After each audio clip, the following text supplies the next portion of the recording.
All right, so welcome everybody. This is our first venture into a type of session where we can come together and share ideas. I think that this one with campus visits has been a pretty hot topic lately because a lot of people are either have started back, about to start back, or we're starting back, sometime in the next couple of weeks. And it's just, how do we stay safe? How do we keep our guests safe? How do we keep our staff safe? What do we do? So we were having some great conversations before we started recording, where Cindy was, giving some wonderful information in schools that have some great resources. So I guess the first thing we'll do is just go around and introduce ourselves to one another and what school you're at. And let's say, have you started back yet or not on campus? So Taylor King, Columbus State. We have not started back to campus yet in our offices. We're looking at sometime probably in the next few weeks and starting campus tour. Pages long. Admissions policies for visits with social distancing protocols in place. And it's general guidelines for staff members and campus visit guests when they're on campus, what the protocols are for them, in-person office visits, and those kinds of things. So it's definitely a pretty extensive guide, and I would recommend that. The president asked us this week to open up for tours as quickly as we could. So Piedmont, we will begin face-to-face visits June 1st. So that's why all of this for us is just perfect timing, because we've put some language together of what our protocols are going to be for our guests when they come. We are limiting it to one family per tour, 1 hour tours, 2 tours a day, 10 and 2. We're going to start off with that and still do a remote tour at noon. So we've gotten permission to have tour guides come back, which is amazing for us to be able to get some of our students to come back and to be able to stay in the residence halls. So we got that in place, and we've gotten putting the language up on the website so they can schedule, how that is. And you guys, Valdosta State, Georgia Southwestern, and ABAC, they have all 3 begun. And really, we went to their website to see just sort of what language they're using out there on the website. They're not as extensive as Huntington College, but still, they had, I liked the safety protocols they had put in place with masks, and none of them are saying requiring masks. And I want to be able to use, Huntington is definitely saying require masks. I want to, we've said in our language right now, recommended to be required, and recommended that they wear them during the visit. And then we have ordered disposable masks that we'll have available for families when they arrive if they don't have a mask. We'll have those on site for them.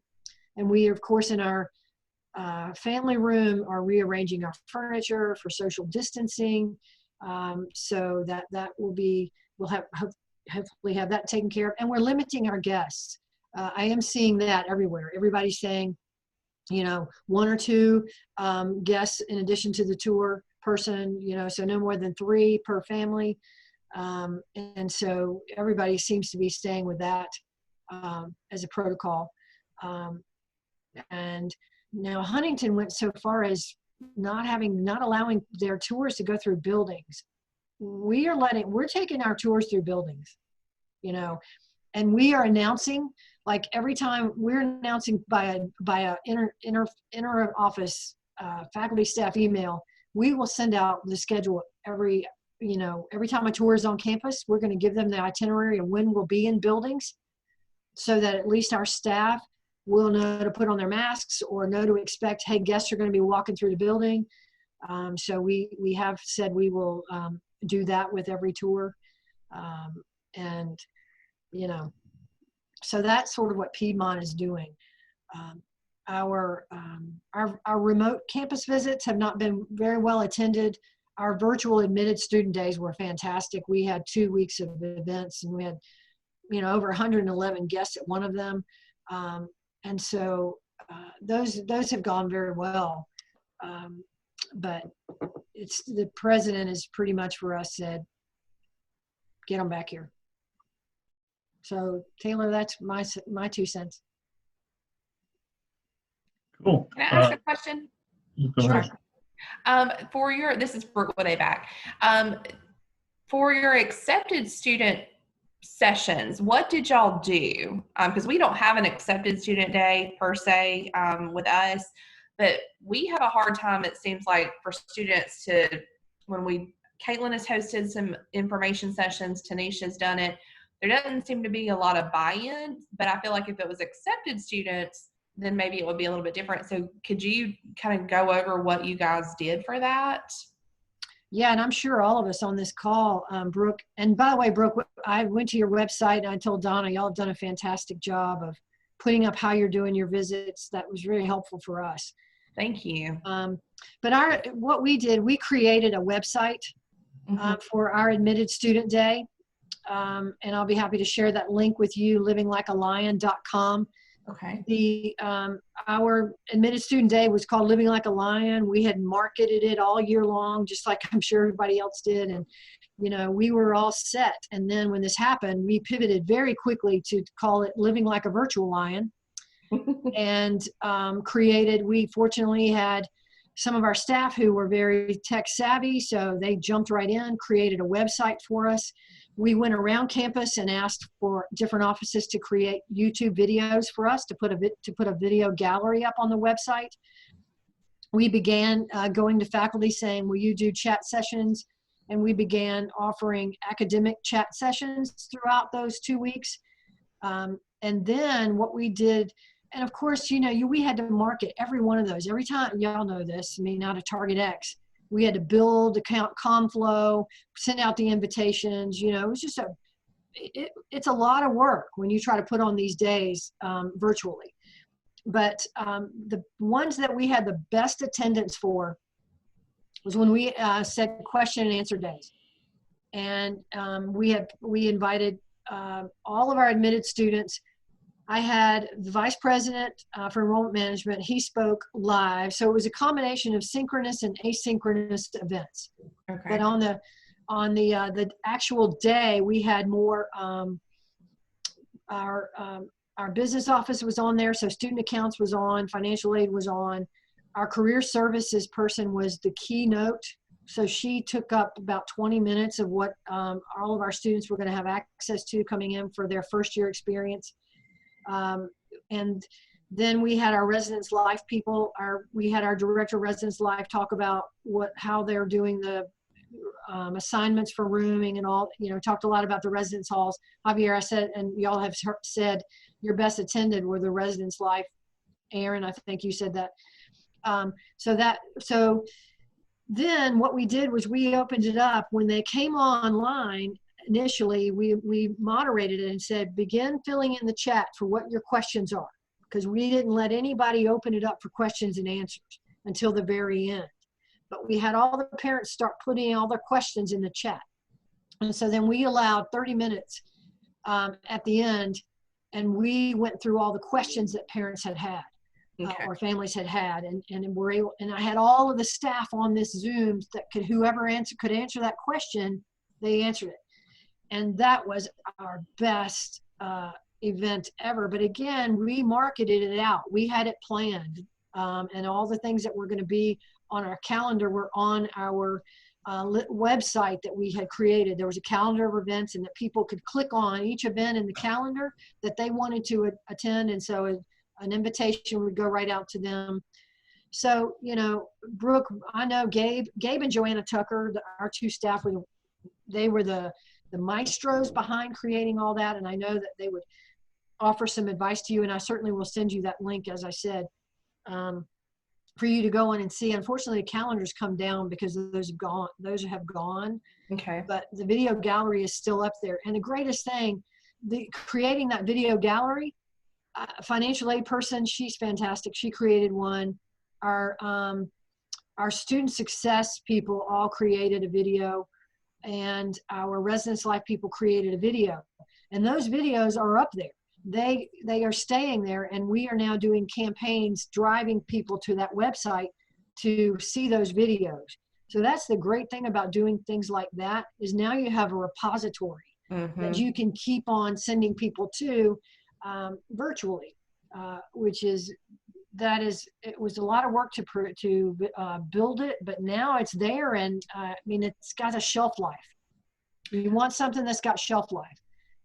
And so those are just some of the things. Kudos to our staff who put it together, and we had campus buy-in. I mean, everybody was like, sign me up. I want to do whatever you need, you know.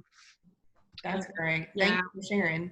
The only thing that we did a lot of very similar things for our events, we had alumni and current students on ours as well to talk about, hey, this was what we really liked about it. And then we had like, you know, SGA orientation leaders, things like that come on as well to talk about the things they're involved with, their favorite professors, you know, and I gave them prompts. I was like, you have 2 minutes. These are the 3 things you need to talk about. And students really liked that. And inevitably it would work out where we would have the alumni or somebody would be talking, and a couple of times the professor that they were talking about was on the call. So there was this great moment where, you know, you got to see that engagement and that interaction of like, hey, this is a real person. It's not just somebody, you know, saying the thing just to say it. So that was, I think, a neat additional piece that we had there. Yeah, we, on our faculty chat, we also had a student on there. So we would ask the faculty, tell me a current student. So we would invite a student to be on there with the faculty member. And that was great. You know, Aaron, we had the same kind of experience. And then we also did do a Q&A for current students. Like, we got our team ambassadors to lead one during that admitted student time. They got on there. And so that really was well attended as well. Those were good things. I'll say the most unique thing we did at ours was we had a session just for the students to connect with one another. And so we had them we use Zoom. So we had them change their name to their like Instagram handle or their Twitter handle, so they could connect with one another there. And then we just had like fun questions to ask everybody, and just a way for them to talk to one another. Because that was a big part of our traditional accepted student day. So we wanted to come up with a way to be able to integrate that virtually. And it's been fun. We wanted them to stay connected through a GroupMe, or there's an app called Marco Polo that we had found. There's not really, anytime that there's supervision from, adults, they don't really care to do it. So that hasn't been as fruitful as we had hoped, but those sessions were probably the best part of our day. And we just did like a 2-hour event as opposed to a week or 2 week long event. So. I'll chime in and just share with what we're doing at Georgia College. We're doing a lot of group me's. So we actually have multiple group me's. We have a group me for the class of 20, the recent admitted kids. And then we do group me sessions, financial aid, advising, housing. And then we just kind of, do the invite, encourage students to join the group me. It seems like this group of students love group me, so they're in there.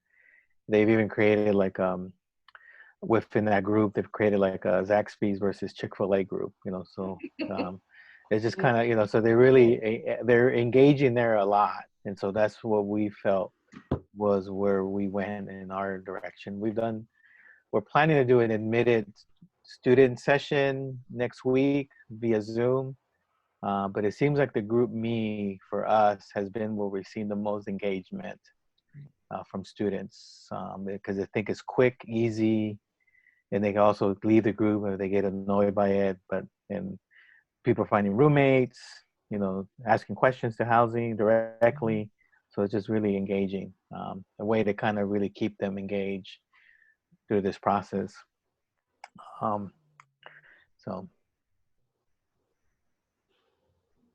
Brooke, since you guys have started back with your campus tours, how has that been? Has there been a big response? Has there been a lot of requests? We are going to start with tours June 1st. Okay. So we have opened it back up, and we are getting some really good response to that. We have it set up where they register through an email me form. So When I receive the notification, I immediately go in because I'm not tech savvy enough to figure out how to make it one visit per time. So I go in and I delete that time. And so as you saw on our page, we said it's one family per time. Nobody's called and said, hey, I want to come June 3rd at 2 o'clock, and it's not listed. So hopefully clearing that up and giving that clarification, then they'll kind of understand that. I did have a guy email yesterday and say, can I bring my friend, or does it have to be my parents? And so I said, you know what, a friend is fine. Just please bring your friend, and then parents, not brothers and sisters and aunts and uncles and all of that stuff, which I know a lot of families want to do right now because this is a very exciting time, and that would be one sense of normalcy. But just for the safety of ourselves and those families and the rest of ABAC, we just have to be mindful of that. But we are getting a really good response to students wanting to come back to campus. We have received an email from our health center about what we need for campus. So how many sanitizing stations do we need? What is our visit room? And Cindy, I love that y'all called it the family room. I'm going to start calling it the family room. I love that. But we're going to set up in there, and there should be enough distance. I feel like it's going to be so awkward, because we're in the South and we shake hands and we hug and, we pat on the shoulders and stuff. And that's what the hardest thing for me is to pull back from that. Because usually I would bring the families into my office and we would sit in here, and chat and talk about, life and all of that kind of stuff. So that's going to be very different. But we are also working with our coaches. And so the coaches know what the stipulations are for the visits as well. And they have to go in and request, and then, list that they're planning to meet with a coach. And then, we'll again have enough room in our back room to be able to socially distance in that. I don't really know what the protocol is going to be as far as, are we going to require families to have masks? I know Cindy, y'all mentioned it, but you're up in the North Georgia, but I think about families walking around in South Georgia in the heat and humidity, and they're going to be falling out, So that's a question that we do have that we're just trying to find some guidance on and seeing what other schools are planning to do. Do we need to wear masks when we're visiting with families? Are we okay? This is just, I just don't even know how to describe how I feel about it. It's so just unusual, and I can't even wrap my brain around it. Is it your staff that's going to be giving the tours, or is it going to be students? We have gotten permission to have student workers on campus. And so many of our ambassadors have gone home, or they're going to be doing internships this summer. So I have gotten permission that I can hire a couple of student workers to assist with tours. If that had not been the case, then we would have been the ones giving the walking tours. And we did put that on the website that the tours are walking tours. Usually when it's one family, we can scoot them around on the golf cart, but because of social distance requirements, of course, we just let them know that in advance. So if they need special accommodations or whatever, they know at this time, we're just not able to do that. But yes, we will have students who are going to be able to give the tours for us. And I think that just makes such a better impression on families because, I can, tell them all day long how great ABAC is, but they're going to say, well, you work there. Yes, you're going to tell us how great it is. But a student who is living the life every day, who lives in the lives in the residence halls and eats in the dining hall and, all of those kinds of things, that makes a really big difference. And then they just relate better to someone who is more their age. I mean, I think Caitlin and Tanisha and Lizzie could probably get away with it, but Donna and I can't. We've crossed that threshold. Me too, Brooke. Me too. Same. That's right. I mean, the biggest thing we're seeing with our ambassadors is they're not very reluctant because they're afraid, right? And we don't know how to address that because we can't make them.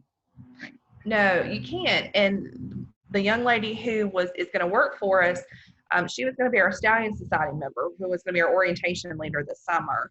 So she is very willing. And I asked her, I said, are you okay with giving tours? She said, if somebody tells me what to say, then I'm good with doing it. So she doesn't seem to be concerned with that at all. And, we're going to do everything we can to make sure that she's safe and that the families are safe and that the campus is safe. Because we certainly don't want anybody to bring it to campus, but then we certainly don't want anybody to take it from campus either. So we're just, going to do all that we can. But Caroline seems like she's ready to go and doesn't seem like there's any hesitation with her. So for that, I am thankful. So are y'all using showrooms for residence halls? Are y'all going into showrooms? For summer, we are because nobody's on campus. So we are going to have a room in Lakeside, which is our freshman option. Mm-hmm. And then we're going to have a room in AVAC Place, which is our transfer and our athlete option. So that's going to be the case for summer. What happens for fall, I don't know. I don't know if there's going to be enough room, which I hope there is, and I hope there's not. It's definitely a double-edged sword. Right. But, because that's going to be another thing that we're going to have to consider as well, taking these people into a room with students. You don't know, all of those kinds of things. But for summer, we are having showrooms because nobody is on campus. Cool. Yeah, the same here. Our showrooms are open, and residents, life staffers said they're good. Y'all have students on campus at all this summer? We right now have a few. Our School of Nursing just started yesterday. Okay. And they tested all of them. And of course, there's pretty strict screening guidelines for allowing any of our students to be in the residence halls. We had a couple of international students when this happened that couldn't get home. Mm-hmm. And so we've kept them here on campus. And we just opened up. We have one residence hall basically that we're using for the summer. You mentioned, and I just thought about this, have y'all thought about a protocol for screening them when they come in, checking for fevers? I mean, are you doing that? Are you having someone from your health center do that? Has that even gotten to that point? For guests or for students returning? For guests when they come to visit. Well, it's really interesting. Piedmont has ordered thermometers. And obviously, when our students move back, I'm sure that screening detail in August will take place. Huntington College, as you heard me refer to earlier, they make all of their staff take their temperature before they come to work. Mm-hmm. And I think they are not.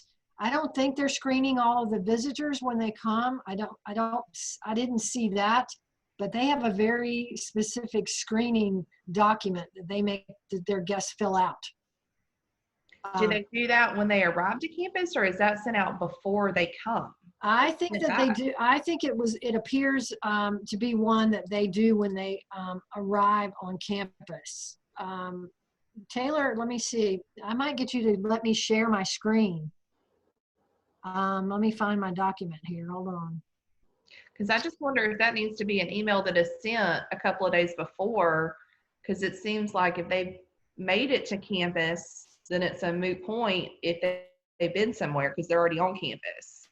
But if they do it a couple of days before, it could be irrelevant by the time they get to campus. Yeah, True. exactly. Very true. Okay, so Taylor, do you want to give me permission? Let me request permission. Yeah, I'm looking to do that. Nope. Down by where it says share screen, that little arrow that's up, you should be able to click. Yeah, you've got to give me permission. I may have to. Multiple users. Yeah, normally I'm able to do it. I don't know why I'm not able to do that right now. Let me see if I can.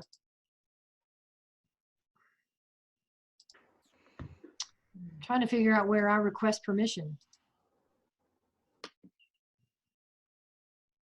Are you not actually the host of this meeting? That may be why it's not letting you. I'm the host. Huh. Yeah, you should be able to give me. You should be able to give me. Let me pause the recording and see if that's why. Okay, so you guys, this is Huntington College that I mentioned here, and this is their screening form. Interesting. Wow. Wow. So how do they? And again, remember, I think this is what they're doing for their athletes. So, I don't know. I didn't get a, I didn't get a sense of whether this is what they do when they come to campus. But you see where the admissions counselor, oh wow, I don't like that. Date of birth. Ooh, I wouldn't want that out there, but but anyway, this, you know, it's pretty extensive. Mm-hmm. And I mean, I probably shouldn't be asking you because you don't work there, but do you know if they're doing this like the day of or like a day or two before? That's a really, I don't know. I can certainly reach out to their admissions folks and ask them. Is this just for athletes, or do you think they're doing this for everybody? I think they're doing it for everybody. If you look at the top here for visitor COVID-19 screening, I really think they must be doing it for everybody. And, you know, it's like, for example, you guys, if you've been to get your hair cut here in Georgia, I fortunately did that on the first day I could. And of course I had to answer questions when I went in. It was very simple. And I really wanted to be able to have that for all my guests. And, you know, there's a part of me that would adopt to, I would feel comfortable even if I just got to use this part, Mm-hmm. you know? Yeah, we haven't, so Brooke, y'all haven't decided about whether you're going to have screening this questionnaire? That has not even crossed my mind, to be perfectly honest. That hadn't been a question that we've discussed. Yeah, I mean, we've already been doing the screening of any student who wanted to live in the residence halls. For the summer. We've had these a little more detailed questions, you know, about have you visited a hot spot? When was the last time? Well, my gosh, up here, just like you guys where you are, we're in the middle of a hot spot next door, Hall County. And so, you know, I'm like, golly, I don't know if I want to ask that question because the answer is going to be yes for everybody. Right. Yeah, I had a doctor's appointment last week at the hospital, and they asked me if I had been to Albany or Leesburg, and I said, no, ma'am. Exactly. I have kept myself in Tidd County. I've not gone anywhere. Yeah. But that's true. I mean, and there would be students. So then you get to the point that you say, okay, if you are from these counties, just like I noticed that the Panhandle had opened reservations, but it listed states that they were not allowed to rent. So do you get to the point where you say, if you are from these particular counties, you're not eligible to visit? I mean, I know. I mean, that's going to knock out like all of Fulton County. Yeah, yeah, exactly. A large population. I know, exactly. And you the guys, cap now. You guys, the other thing that I've put up here is I've put up here, this is their guide for, I'm sure that your college probably has something too very similar. This was what they're going to require for their staff to come back when they open up. And then the other document that I thought I had pulled up, yeah, here we go. Here is their visit. This is remember I told you how extensive it is? Admissions policies for visits with social distancing protocols in place. So they've got general guidelines for their staff that goes into a whole lot of detail. And then after you get through what all their staff have to do, and I like this, admission staff, coaches, directors are not allowed to congregate in the admissions waiting area near the reception desk. You guys here at Piedmont, I don't know if you all have that. We have a lobby that they come into and a reception desk. I really like this, that we will talk to our coaches about saying, hey, stay outside, you know, you stay outside the building when the family comes in. This was I like this guideline. Coaches, directors remain outside of the admissions suite at all times or whatever. So I thought there was some good advice, good suggestions in there. And then here's what they're putting out for their campus guests. You know, we haven't said this, but I like it. Any student or family who feels sick or has been exposed to COVID-19 should postpone their on-campus visit. Wow. They put it in writing. I like that. Are they putting it on their website, I guess, would be the other thing. Like, yeah, I would imagine you would have to, because I'm sure they're not passing this out to every single guest that comes in. Exactly. This is just their stuff on there. Yeah. All campus guests will be required to wear a mask while inside campus buildings. I love it. They put it right there. and they have to provide their own mask. They are no holds barred, aren't they? They are, absolutely. And they're taking temperatures too. You see the last bullet point under campus guests. Oh, yeah, right. Both permitted if their when they temperature's over arrive. 29. Yeah. Wow. So they have somebody from their health center that's there Right. taking the temperature. That was going to be my question. Would it be admissions who would take it, or do you have to line someone up from the health center? That's a really good question. The health worker is there. And see, here's the questionnaire. All campus guests will be required to complete the questionnaire and submit it upon arrival. So in other words, you send it out when you schedule the visit, and they bring it when they come. Okay, but then it says they'll be encouraged to schedule a virtual meeting. But I guess that gets back to that, like, they're already on campus at that point, like you said, Brooke. So yeah, it's like you almost need it the night before, right? Well, yeah, and I think what you would do is I think you'd send that screening questionnaire out when you're with your, after they've scheduled the visit. Yeah. You send it out to them when you send their itinerary. And then you say, if you answer yes to any of these, we'll encourage you to schedule a virtual visit. Yeah. Mm-hmm. So, and then they go into in-person office visits. One prospective student and one guest. They don't even let you bring both family members. They just you get one guest. Yeah. But they do let them bring two families at the time. Yeah, we're not doing that. We're limiting it with our visits to one family. You guys might have big spaces. No, we just don't have big spaces. Yeah. I mean, we've got a space big enough for it, but it's just not worth it to me to risk one of our guests catching it from somebody else. That's just not. I'm not willing to put our guests in that position. That's how we feel. We definitely feel that. One of the things that you guys, they are somewhere in here, they suggested that if you weren't comfortable in your building, if you felt like you needed to have a larger space, like we thought about starting our tours in one of our larger lounges somewhere else on campus to be able to keep that social distancing.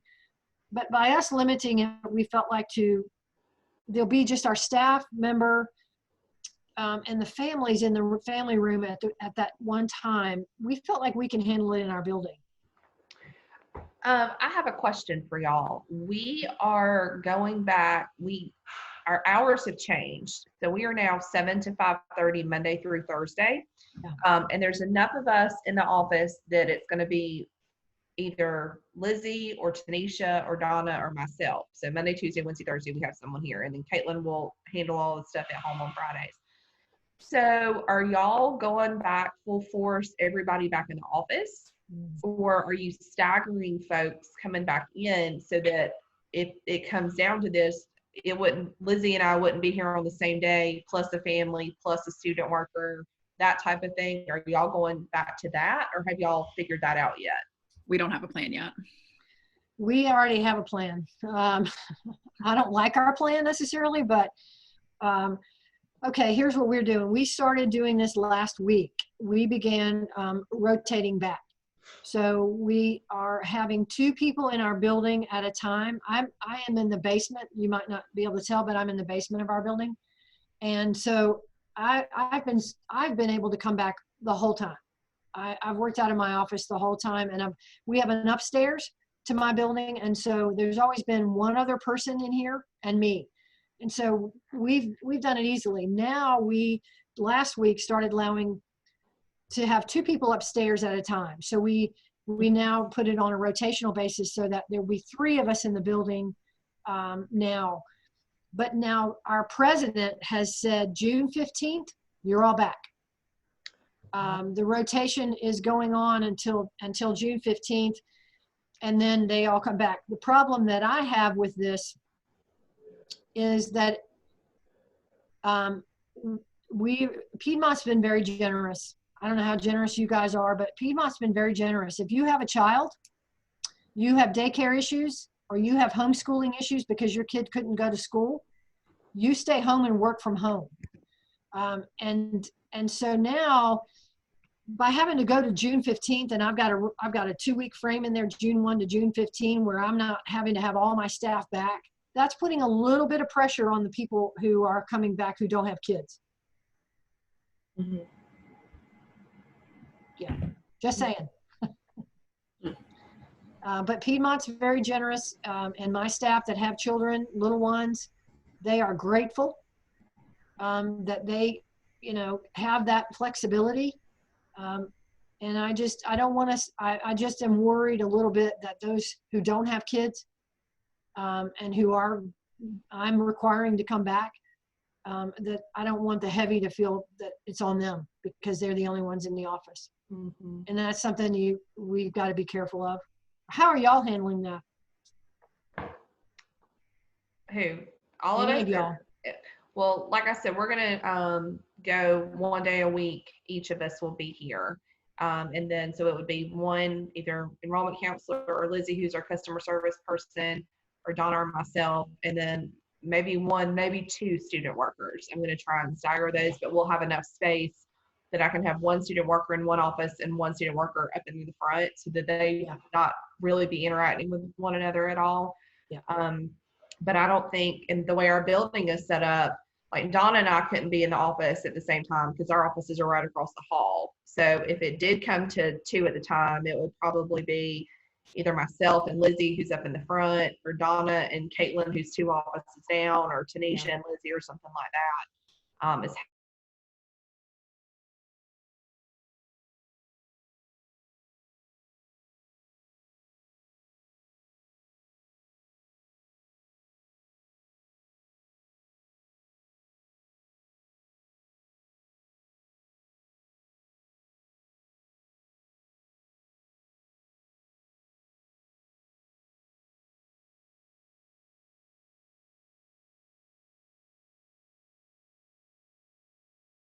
people wanting to come for tours, but we're right now we've have told people not till the start of the fall, but it might change. mm-hmm. Yeah, so you guys, y'all are everybody on this call, you guys are all USGs, aren't you? Mm-hmm. Yes. Yeah, so the privates, it's really interesting. I don't know that, well, Barry, I've heard that Barry was going to start back, but I went to their website and there's nothing that indicates that at all. And I'm not sure how many of the privates in Georgia are going to take this step yet. But so I have a question. Has anybody started thinking about group tours in the fall? And if schools offer them, are you going to accept them? Every day, open campus days, it is my nightmare. Yeah, like what does that look like? Well, and that's one thing that we've talked about, because I coordinate all of our open campus days, and when we have, I do all visits and then campus days, and Lizzie helps me with visits on Tuesdays. Mm-hmm. And so it's something that we're just going to have to be strategic about, because especially during Expo Week, we have huge ag groups that come during that time because they're headed to National Convention, or they've been at Expo and they're not down in South Georgia, or this is a way for us to squeeze in a trip on top of that. And so with that being said, we'll figure it out. But I also wonder how many schools are going to be willing to let students come on big visits like that. So I don't even know that it's going to be something that we're going to have to, I know it'll be something we have to address, but I just wonder if that's going to be something that's going to be an issue from the, the high school's own, that they're not going to allow students to even, congregate. And I don't know if y'all seen the CDC suggested guidelines. I haven't looked at it yet, but just saw that came through. Yeah, I just don't know how it's even going to be feasible. Well, and also I guess with budget cuts, field trips they're generally some of the first things to go. So and they're all on the bus together, and so that's one thing. But we have really been talking about our open campus days and how we're going to handle, and we're just pushing through like everything is going to happen, but we are trying to be mindful of limiting the number of families who are on campus and changing the times, and we may not feed them so they're not all congregated in the dining hall at the same time, and kind of staggering things.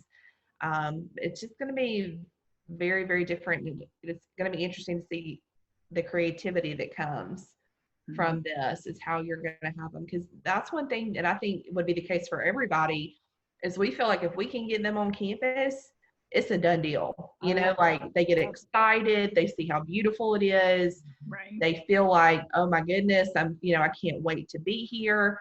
And if you're missing that, then, all they're doing is going by a virtual tour. It's not giving those warm, fuzzy feelings that you want them to have when they're here. So. Right. It's hard to get that buy-in and that sense of belonging of being on a campus. Well, and then also for them just to see what we are doing to make sure that they are safe. So these are the steps that we're taking to make sure that you're safe while you're here, to make sure that you're, we have a health center available, and these are the sanitation stations, and these are the rules, and we've limited the class, just for them to be able to see the things that we're doing to make sure that their student is safe. I think is going to be another thing that is going to be really important as well. Yeah.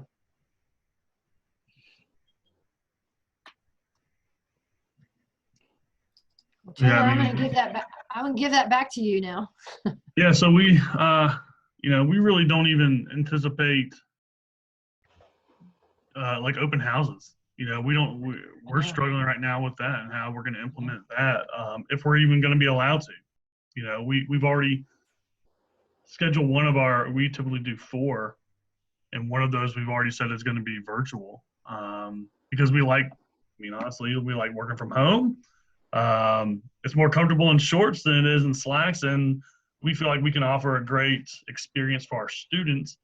But when do we do that, right? So do we do that? Do we do it in the cold months, to just in case this flares back up, or do we try to do it, earlier on so we can iron out the wrinkles? There's not a lot of answers right now. Way more questions.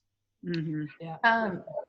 So do y'all have, and I know we've gone back and forth with the protocol, but one of the questions we have is when families come in, are we going to have someone from our Sodexo crew to come in and clean the rooms after they've been in there? Is that going to be part of the protocol for y'all? So that's been a discussion that's happened. Yeah, it has for us. We've talked about making sure that after every visit, whether we meet with them in like one of our large meeting rooms or whatever it is, whatever services they've been on, we're going to have somebody there to clean it after every visit. So. Okay. Here we don't have that. We don't have the staff in our housekeeping people. So I've already informed our staff that we will be doing our own cleaning after every family comes into our building. And we're actually even having to buy out of our budget our own supplies. I was telling that at the beginning. Our facilities people couldn't get enough supplies to handle all the offices, so we've all been told, fend for yourselves, go out and get whatever you can get and have it in your building. So yeah, y'all at the USGs don't have that issue, but we've got that here. Okay. All tough. Well, and it may be, depending on what the staffing is going to look like for fall, we may be wiping down seats and right. And, I don't have a problem really with that if I know that it's clean. You never know. Right. Yeah.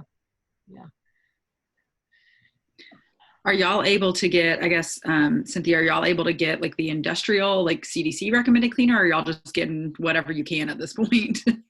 Yeah, right now we're just getting whatever we can. Yeah.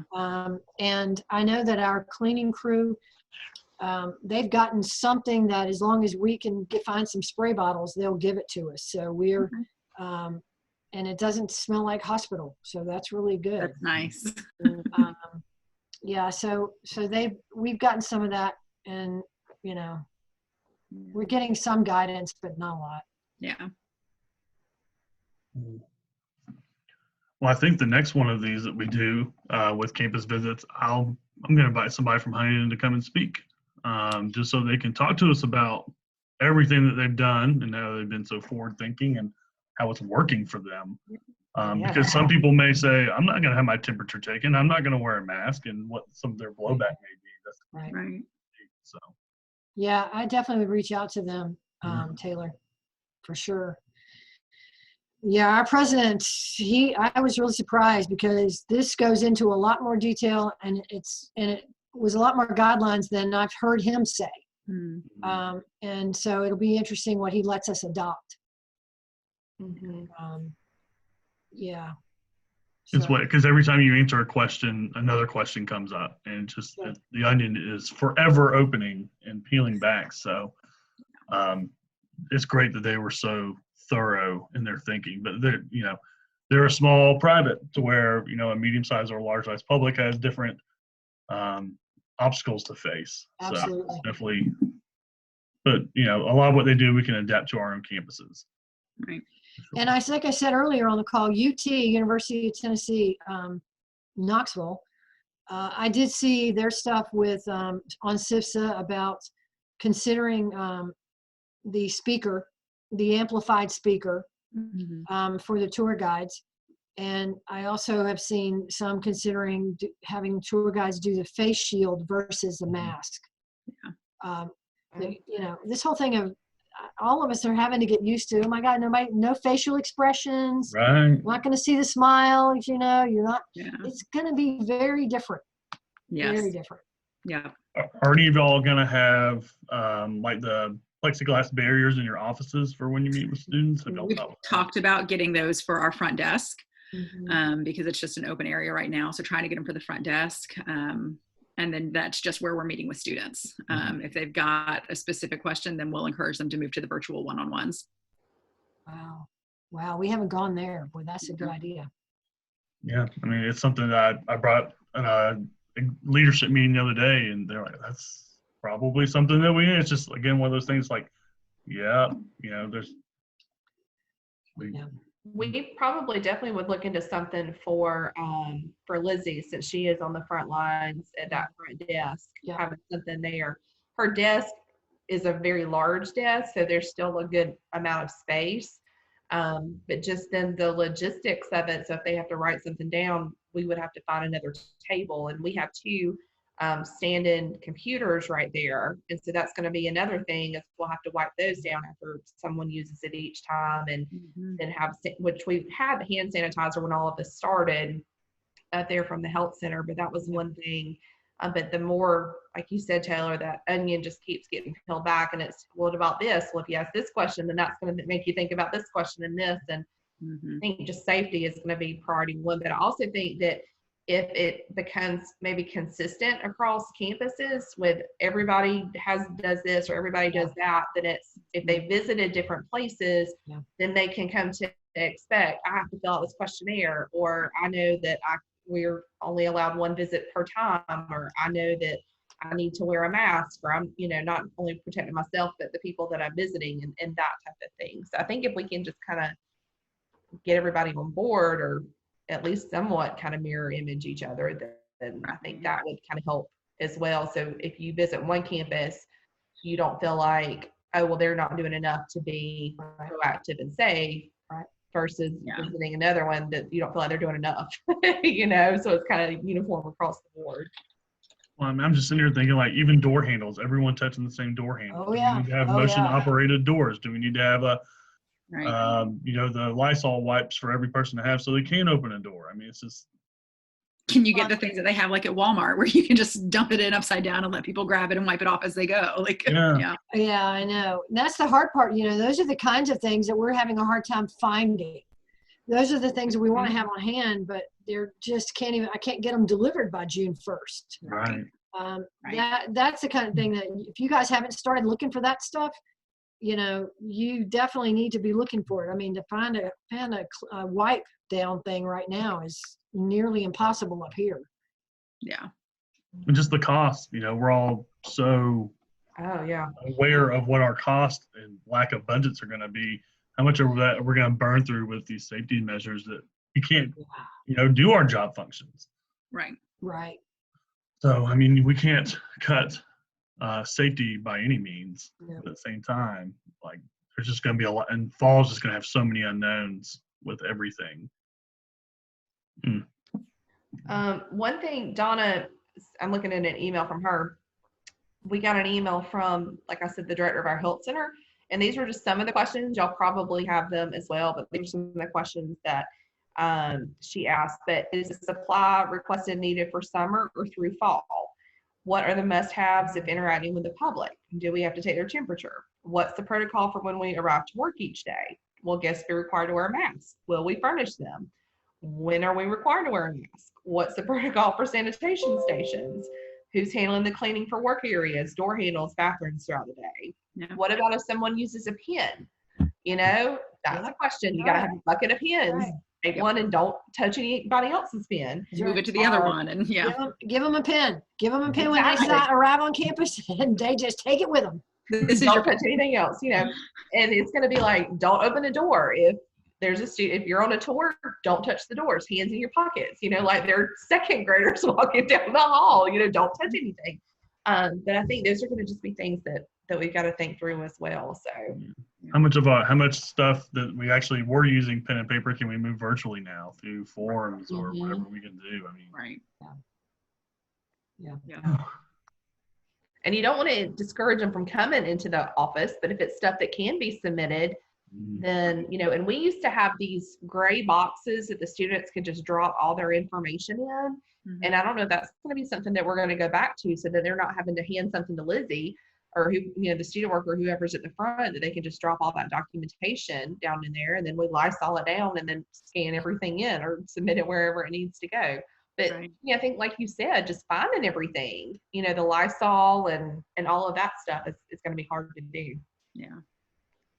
it is. It's, Cynthia, I have a question. This is Lizzie from ABAC. I know Brooke has said a lot, but I've been listening. And with you guys being in the office, have you had any visitors come in that are just to the open public that have questions? Yeah, that's Lizzie. Lizzie, good question. Yeah, on both of my campuses, we've already had folks drop in. And you know, that's a hard one because we haven't put signs up on the door yet. To you know, and so they've knocked on the door and we've opened because some are you know, they come by to drop checks off or whatever. Right. And so yes, we've had a little bit of that. And what happens is my staff all have masks and we're required. So we have them with us. And so when we go into a public place like the door to answer a guest that comes in, we have our mask on. And, you know, we should do the transaction and that's all we've had to do so far. I gotcha. So we did dual enrollment book drop off last week. And so that we opened up our office for people to come by and do that. And we just put a note on the door that said, hey, you're welcome to come in, and told them beforehand, like, please practice these safe protocols, wear a mask, gloves, whatever, you know, we'll be doing that as well. But we also put a note on the door that if you're not comfortable coming into the building, here was a cell phone number that you could text, and like we would go out to the car and meet them and get their textbooks and, you know, do it that way. So that way, if they were at risk or vulnerable population or anything like that, then we weren't exposing them to the recycled air, basically.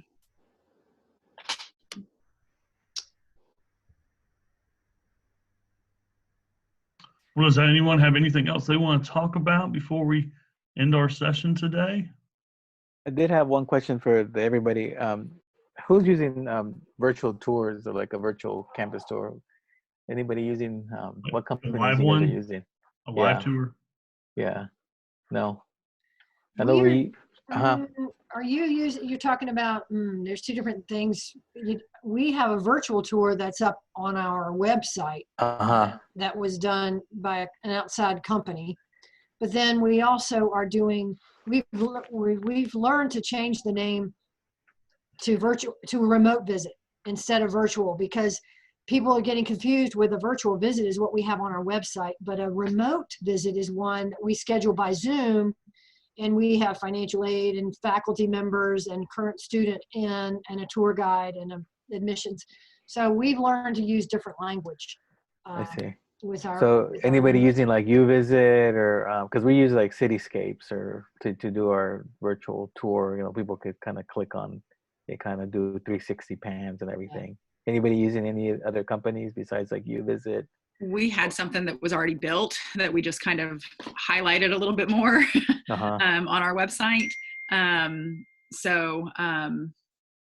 Yeah, that's kind of all we're doing. And then we're looking at, because one of the questions that we got asked was, what are you doing about brochure materials? Because those can carry germs too. So instead of reordering brochures, we're now looking at virtual, you know, recruitment materials, basically. Wow. Yeah, sure. So. Yeah, we just had the virtual tour that our in-house media people did for us. I think when they first shut down, that was the first thing that happened because that was not something that we had. And yours is really good, Brooke. Thank you. I thought they did a great gal job considering they did it in about 3 days.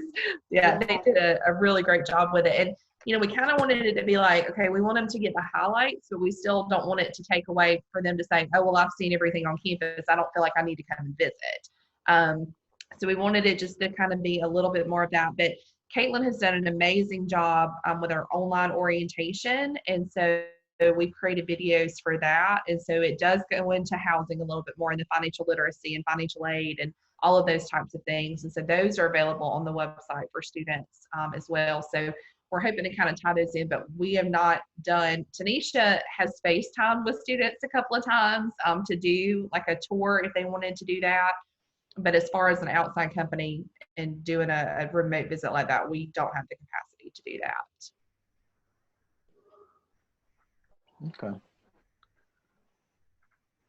Yeah, we've been fortunate to have faculty raise their hand when we've had, if we have a remote visit, the faculty will want to do a Zoom with them.